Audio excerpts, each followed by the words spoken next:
ألف لام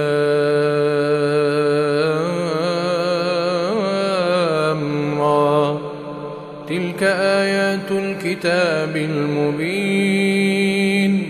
إنا أنزلناه قرآنا عربيا لعلكم تعقلون. نحن نقص عليك أحسن القصص بما أوحينا إليك هذا القرآن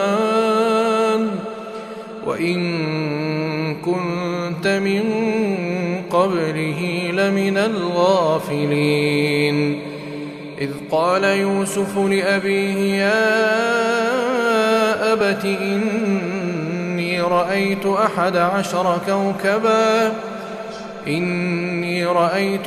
عشر كوكبا والشمس والقمر رأيتهم لي ساجدين. قال يا بني لا تقصص رؤياك على إخوتك فيكيدوا لك كيدا إن الشيطان للإنسان عدو مبين. وكذلك يجتبيك ربك ويعلمك من تأويل الأحاديث ويتم نعمته عليك وعلى آل يعقوب كما أتمها على أبويك من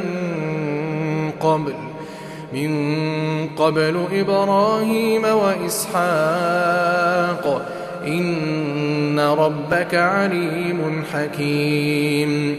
لقد كان في يوسف وإخوته آيات للسائلين إذ قالوا ليوسف وأخوه أحب إلى أبينا منا ونحن عصبة إن أبانا لفي ضلال مبين. اقتلوا يوسف أو اطرحوه أرضا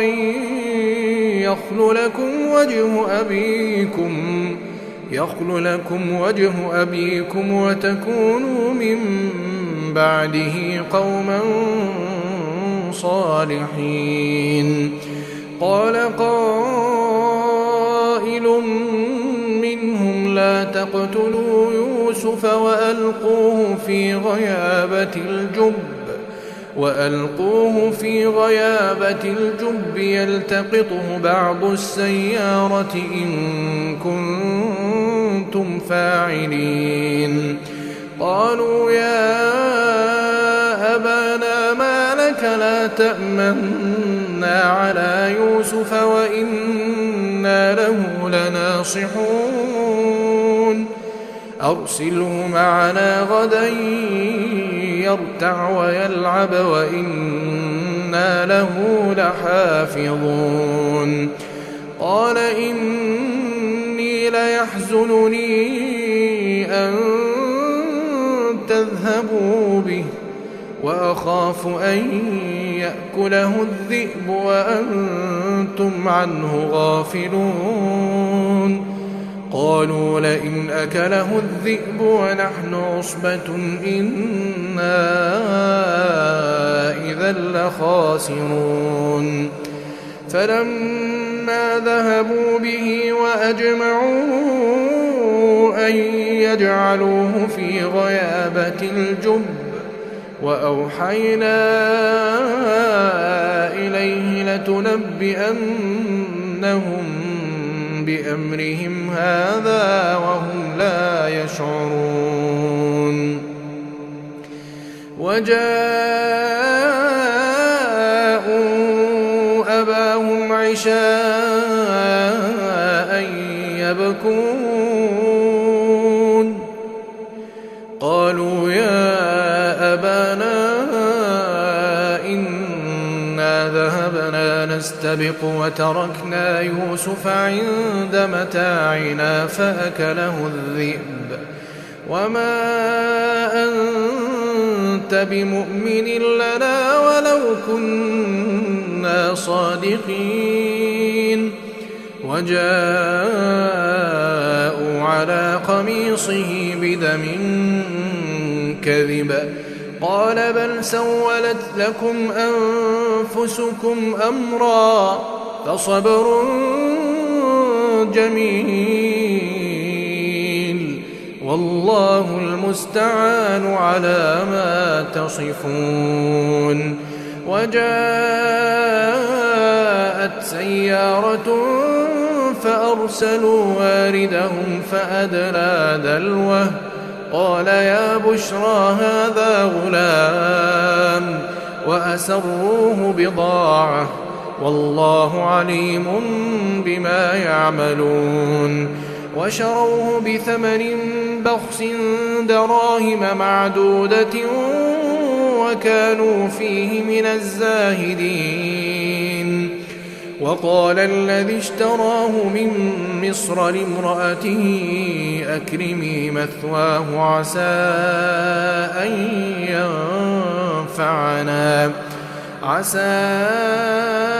أن ينفعنا أو نتخذه ولدا وكذلك مكنا ليوسف في الأرض ولنعلمه من تأويل الأحاديث والله غالب على أمره ولكن أكثر الناس لا يعلمون. ولما بلغ أشده آتيناه حكما وعلما وكذلك نجزي المحسنين. وراودته التي هو في بيتها عن نفسه وغلقت الأبواب وقالت هيت لك قال معاذ الله إنه ربي أحسن مثواي إنه لا يفلح الظالمون. ولقد همت به وهم بها لولا أن رأى برهان ربه كذلك لنصرف عنه السوء والفحشاء إنه من عبادنا المخلصين. واستبق الباب وقدت قميصه من دبر وألف يا سيدها لدى الباب قالت ما جزاء من أراد بأهلك سوءا إلا أن يسجن أو عذاب أليم. قال هي راودتني عن نفسي وشهد شاهد من أهلها إن كان قميصه قد من قبل فصدقت وهو من الكاذبين وإن كان قميصه قد من دبر فكذبت وهو من الصادقين. فلما رأى قميصه قد من دبر قال إنه من كيدكن إن كيدكن عظيم. يوسف أعرض عن هذا واستغفري لذنبك إنك كنت من الخاطئين. وقال نسوة في المدينة امرأة العزيز تراود فتاها عن نفسه قد شغفها حبا إنا لنراها في ضلال مبين. فلما سمعت بمكرهن أرسلت إليهن وأعتدت لهن متكئا وآتت كل واحدة منهن سكينا وقالت اخرج عليهن. فلما فلما رأينه أكبرنه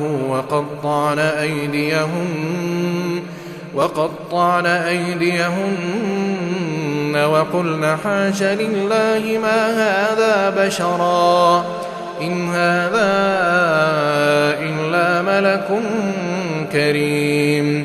قالت فذلكن الذي لمتنني فيه ولقد راودته عن نفسه فاستعصم ولئن لم يفعل ما آمره ليسجنن وليكونن من الصاغرين. قال رب السجن أحب إلي مما يدعونني إليه وإلا تصرف عني كيدهن أصب إليهن وأكن من الجاهلين. فاستجاب له ربه فصرف عنه كيدهن إنه هو السميع العليم. ثم بدا لهم من بعد ما رأوا الآيات ليسجننه حتى حين. ودخل معه السجن فتيان قال أحدهما إني أراني أعصر خمرا وقال الآخر إني أراني أحمل فوق رأسي خبزا تأكل الطير منه نبئنا بتأويله إنا نراك من المحسنين. قال لا يأتيكما طعام ترزقانه إلا نبأتكما بتأويله قبل أن يأتيكما ذلكما مما علمني ربي إني تركت ملة قوم لا يؤمنون بالله وهم بالآخرة هم كافرون واتبعت ملة آبائي إبراهيم وإسحاق ويعقوب ما كان لنا أن نشرك بالله من شيء ذلك من فضل الله علينا وعلى الناس ولكن أكثر الناس لا يشكرون. يا صاحبي السجن أأرباب متفرقون خير أم الله الواحد القهار ما تعبدون من دونه إلا أسماء سميتموها أنتم وآباؤكم ما أنزل الله بها من سلطان إن الحكم إلا لله أمر ألا تعبدوا إلا إياه ذلك الدين القيم ولكن أكثر الناس لا يعلمون. يا صاحبي السجن أما أحدكما فيسقي ربه خمرا وأما الآخر فيصلب فتأكل الطير من رأسه قضي الأمر الذي فيه تستفتيان. وقال للذي ظن أنه ناج منهما اذكرني عند ربك فأنساه الشيطان ذكر ربه فلبث في السجن 9 سنين. وقال الملك إني أرى 7 بقرات سمان يأكلهن 7 عجاف و7 سنبلات خضر وأخر يابسات يا أيها الملأ أفتوني في رؤياي إن كنتم كنتم للرؤيا تعبرون قالوا أضغاث أحلام وما نحن بتأويل الأحلام بعالمين وقال الذي نجا منهما وادكر بعد أمة أنا أنبئكم بتأويله فأرسلون يوسف أيها الصديق أفتنا في 7 بقرات سمان يأكلهن 7 عجاف و7 سنبلات خضر وأخر يابسات لعلي أرجع إلى الناس لعلهم يعلمون قال تزرعون 7 سنين دأبا فما حصدتم فذروه في سنبله إلا قليلا مما تأكلون ثم يأتي من بعد ذلك 7 شداد يأكلن ما قدمتم لهن إلا قليلا مما تحصنون ثم يأتي من بعد ذلك عام فيه يغاث الناس وفيه يعصرون وقال الملك ائتوني به فلما جاءه الرسول قال ارجع إلى ربك فاسأله ما بال النسوة اللاتي قطعن أيديهن إن ربي بكيدهن عليم قال ما خطبكن إذ راوتن يوسف عن نفسه قلنا حاش لله ما علمنا عليه من سوء قالت امرأة العزيز الآن حصحص الحق أنا راودته عن نفسه وإنه لمن الصادقين ذلك ليعلم أني لم أخنه بالغيب وأن الله لا يهدي كيد الخائنين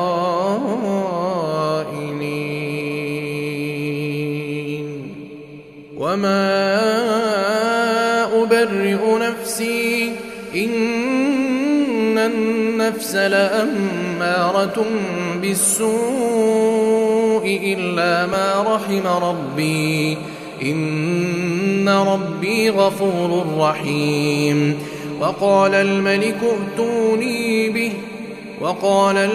ائتوني به أستخلصه لنفسي فلما كلمه قال إنك اليوم لدينا مكين أمين قال اجعلني على خزائن الأرض إني حفيظ عليم وكذلك مكنا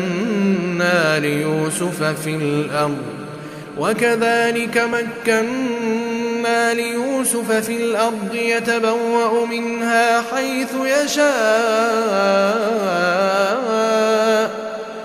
نصيب برحمتنا من نشاء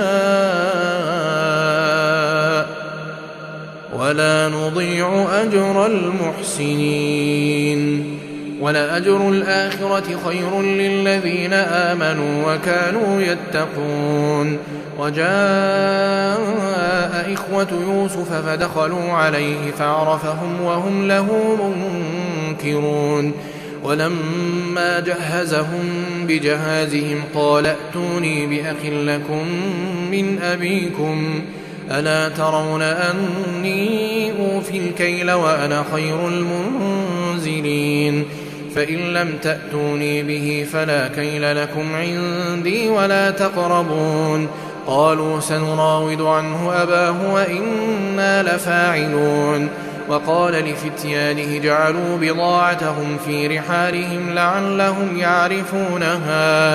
لعلهم يعرفونها إذا انقلبوا إلى أهلهم لعلهم يرجعون فلما رجعوا إلى أبيهم قالوا يا أبانا منع منا الكيل فأرسل معنا أخانا نكتل وإنا له لحافظون.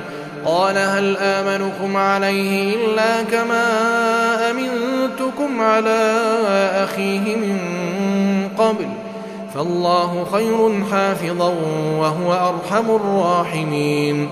ولما فتحوا متاعهم وجدوا بضاعتهم ردت إليهم قالوا يا أبانا ما نبغي هذه بضاعتنا ردت إلينا ونمير أهلنا ونحفظ أخانا ونزداد كيل بعير ذلك كيل يسير. قال لن أرسله معكم حتى تؤتون موثقا من الله لتأتونني به إلا أن يحاط بكم. فلما آتوه موثقهم قال الله على ما نقول وكيل. وقال يا بني لا تدخلوا من باب واحد وادخلوا من أبواب متفرقة وما أغني عنكم من الله من شيء إن الحكم إلا لله عليه توكلت وعليه فليتوكل المتوكلون.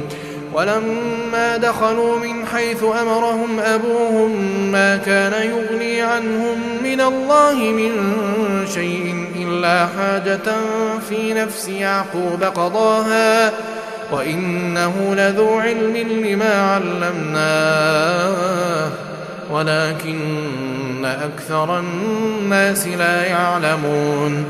ولما دخلوا على يوسف آوى إليه أخاه قال إني أنا أخوك فلا تبتئس بما كانوا يعملون. فلما جهزهم بجهازهم جعل السقاية في رحل أخيه ثم أذن مؤذن أيتها العير إنكم لسارقون.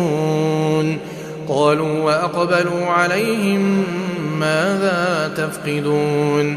قالوا نفقد صواع الملك ولمن جاء به حمل بعير وأنا به زعيم.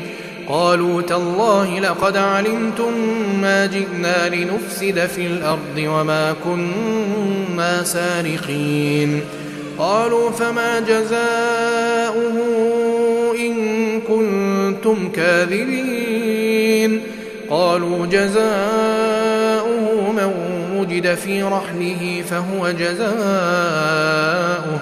كذلك نجزي الظالمين. فبدأ بأوعيتهم قبل وعاء أخيه ثم استخرجها من وعاء أخيه كذلك كدنا ليوسف ما كان ليأخذ أخاه في دين الملك إلا أن يشاء الله نرفع درجات من نشاء وفوق كل ذي علم عليم. قالوا إن يسرق فقد سرق أخ له من قبل فأسرها يوسف في نفسه ولم يبدها لهم. قال أنتم شر مكانا والله أعلم بما تصفون. قالوا يا أيها العزيز إن له أبا شيخا كبيرا فخذ أحدنا مكانه إنا نراك من المحسنين. قال معاذ الله أن نأخذ إلا من وجدنا متاعنا عنده إنا إذا لظالمون. فلما استيئسوا منه خلصوا نجيا قال كبيرهم ألم تعلموا أن أباكم قد أخذ عليكم موثقا من الله ومن قبل ما فرطتم في يوسف فلن أبرح الأرض حتى يأذن لي أبي أو يحكم الله لي وهو خير الحاكمين. ارجعوا إلى أبيكم فقولوا يا أبانا إن ابنك سرق وما شهدنا إلا بما علمنا وما كنا للغيب حافظين. واسأل القرية التي كنا فيها والعير التي أقبلنا فيها وإنا لصادقون. قال بل سولت لكم أنفسكم أمرا فصبر جميل عسى الله أن يأتيني بهم جميعا إنه هو العليم الحكيم. وتولى عنهم وقال يا أسفا على يوسف وابيضت عيناه من الحزن فهو كظيم. قالوا تالله تفتأ تذكر يوسف حتى تكون حرضا أو تكون من الهالكين. قال إنما أشكو بثي وحزني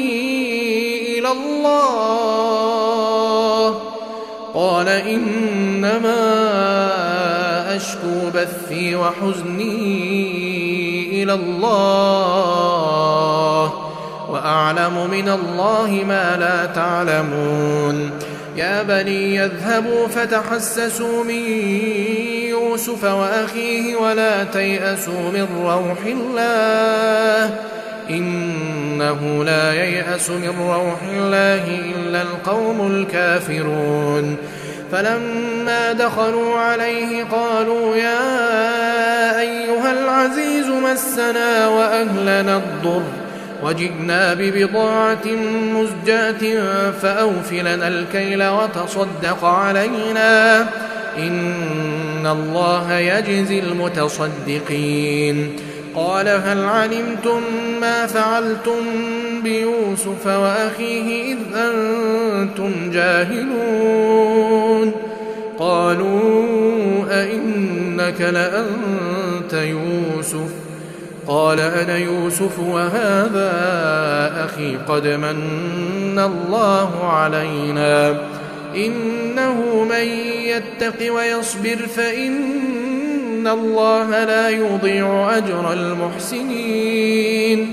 قالوا تالله لقد آثرك الله علينا وإن كنا لخاطئين. قال لا تثريب عليكم اليوم يغفر الله لكم وهو أرحم الراحمين. اذهبوا بقميصي هذا فألقوه على وجه أبي يأت بصيرا وأتوني بأهلكم أجمعين. ولما فصلت العير قال أبوهم إني لأجد ريح يوسف لولا أن تفندون. قالوا تالله إنك لفي ضلالك القديم. فلما أن جاء البشير ألقاه على وجهه فارتد بصيرا قال ألم أقل لكم إني أعلم من الله ما لا تعلمون. قالوا يا أبانا استغفر لنا ذنوبنا إنا كنا خاطئين. قال سوف أستغفر لكم ربي إنه هو الغفور الرحيم.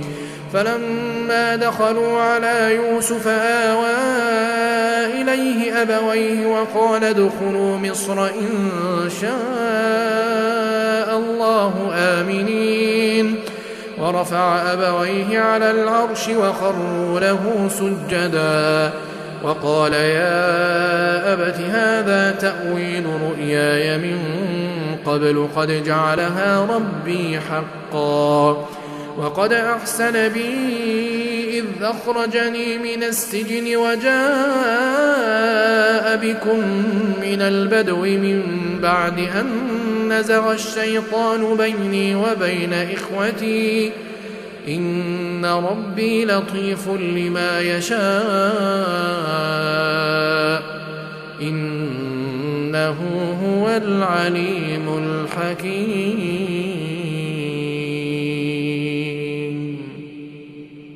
رب قد آتيتني من الملك وعلمتني من تأويل الأحاديث فاطر السماوات والأرض أنت ولي في الدنيا والآخرة توفني مسلما وألحقني بالصالحين ذلك من أنباء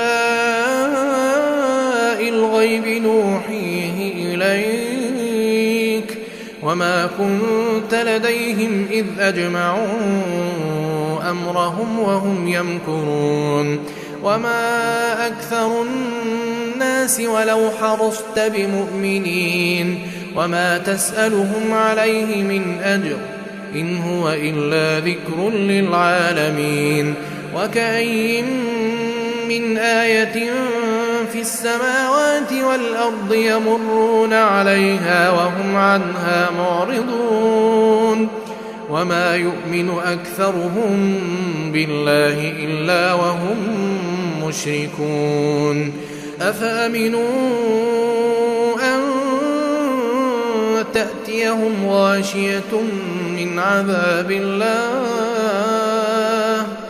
أو تأتيهم الساعة بغتة وهم لا يشعرون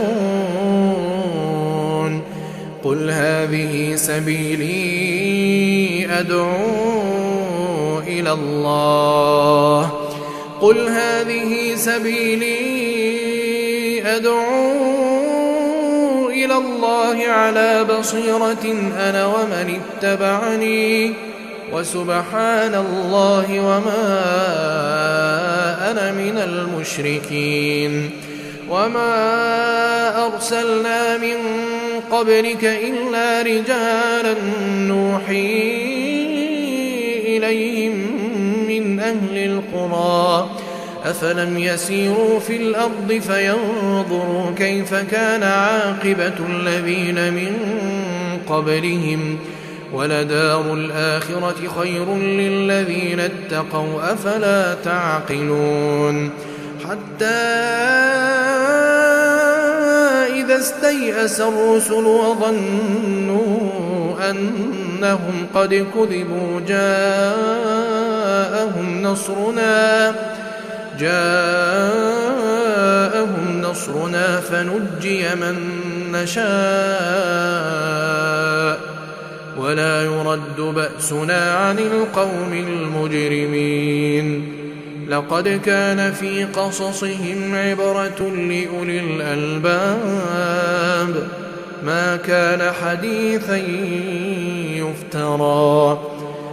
كان حديثا يفترى ولكن تصديق الذي بين يديه وتفصيل كل شيء وهدى ورحمة لقوم يؤمنون